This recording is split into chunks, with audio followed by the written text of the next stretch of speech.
بصراحة عندك مشكلة لأن جنسيتك عراقية؟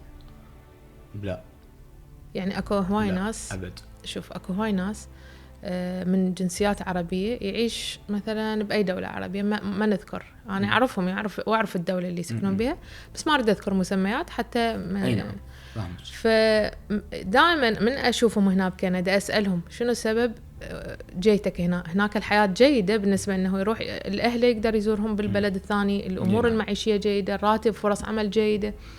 يقول لي أنا مواطن درجة ثانية ما دام أنا بفلان دولة أنا بس من أجيب له. فهو أكو ناس هدفهم يجون هنا يأخذ الجنسية، يقول من أخذ الجنسية الأجنبية أنا أروح أصير مواطن درجة أولى ونص.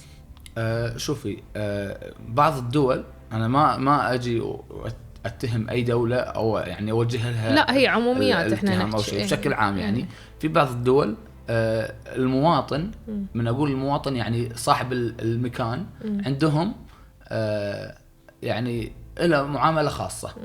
أنا ما أقولهم هذا الشيء صح ولا غلط، هذا الشيء راجع لهم. هذا الشغل يعني الحكام البلد هذا هم أدرى بهذا الأمر.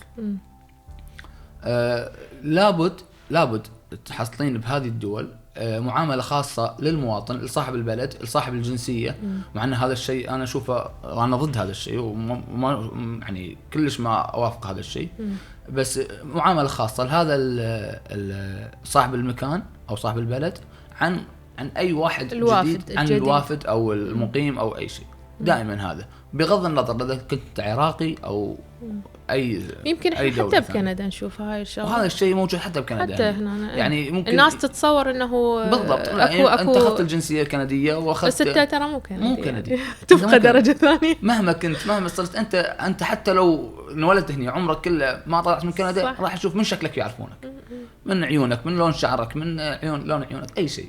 يعني ما نقدر احنا يعني نقسي على اهلنا وربعنا والدول العربيه بحيث انه والله نرفع من دول ثانيه اجنبيه.